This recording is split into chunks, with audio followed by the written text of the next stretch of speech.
welcome to the explainer. So today we're going to talk about a hidden superpower that your brain has, this deep primal instinct to find patterns in everything, and how it shapes, well, pretty much everything, from seeing a face in the clouds to forming your most deeply held beliefs. All right, let's just jump right in with a question I think pretty much all of us can say yes to, right? This experience of finding familiar shapes in totally random stuff, it's so common. It's basically a universal human thing. Well, there's actually a name for this. It's called pareidolia. And understanding this one little quirk is really the key to unlocking a much, much bigger story about how our minds operate, from our creativity all the way to our most profound convictions.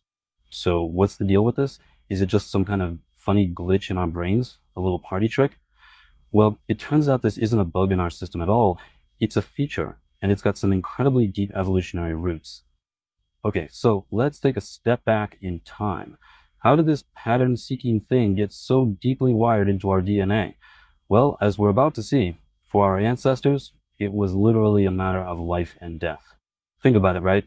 If you're an early human foraging on the savannah, making a fast connection, even a wrong one, is way safer than missing a real threat. Mistaking a boulder for a bear, no big deal. But mistaking a bear for a boulder, well, that could be the last mistake you ever make. So our brains evolved to play it safe and see patterns everywhere. And all of this really just comes down to our brains being super, super efficient. I mean, instead of having to analyze every single little detail from scratch, our brains just look for familiar patterns. It's how we compress massive amounts of data, organize our experiences, and honestly, just make the world feel a little less random and chaotic. Okay, so we've established our brains are basically pattern-seeking machines. But how does that affect something as big, as personal, as religious belief? Now, a really fascinating study from Georgetown University looked into this very question, and they were super careful about how they framed it. They made it clear they weren't trying to prove or disprove faith. They just wanted to understand the cognitive machinery behind it. And the way they tested this was just brilliant. They used something called an implicit learning test. Basically, people watched dots pop up on a screen and had to press a button for each one. But hidden in the chaos was a complex pattern.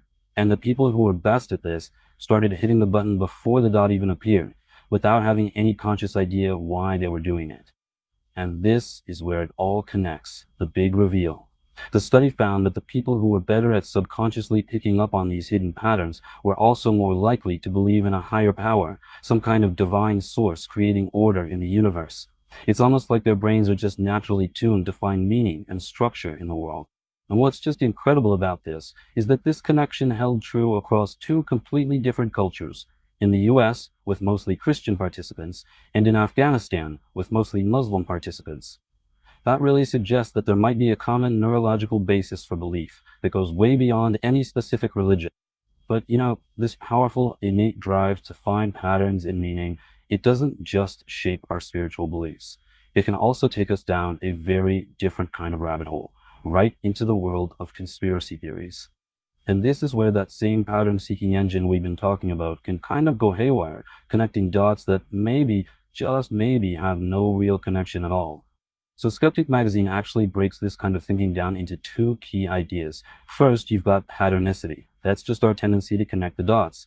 But the second ingredient, agency, is where it gets really interesting. That's our deep impulse to believe that some kind of intelligent agent, someone, is pulling the strings behind that pattern. And whether we call that agent a god or a secret cabal, the cognitive urge is surprisingly simple. So when you put those two powerful tendencies together, finding a pattern and then assuming it was made on purpose, you get the basic cognitive recipe for how so many conspiracy theories take root and become so incredibly compelling. Now, what's really interesting here is how education plays a role, but maybe not as much as you think. While it does reduce the tendency, it for sure doesn't eliminate it.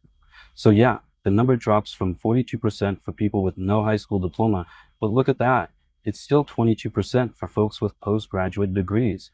That means more than 1 in 5 of the most educated people are still drawn to this way of thinking. It just goes to show you how fundamental this drive really is. And, this superpower of ours, it definitely has a potential dark side. When our brain's internal pattern generator gets completely untethered from actual real-world evidence, it can become dysregulated. And research actually links this extreme form of pattern processing to conditions that involve paranoia, where the line between what's real and what's imagined starts to get really blurry. Okay, So, now that we know all this about our own brains, what do we do about it? How do we navigate a world that's just full of both real, meaningful patterns and a whole lot of meaningless noise? Well, the key is to approach these patterns with a bit of healthy skepticism. You have to kick the tires, so to speak.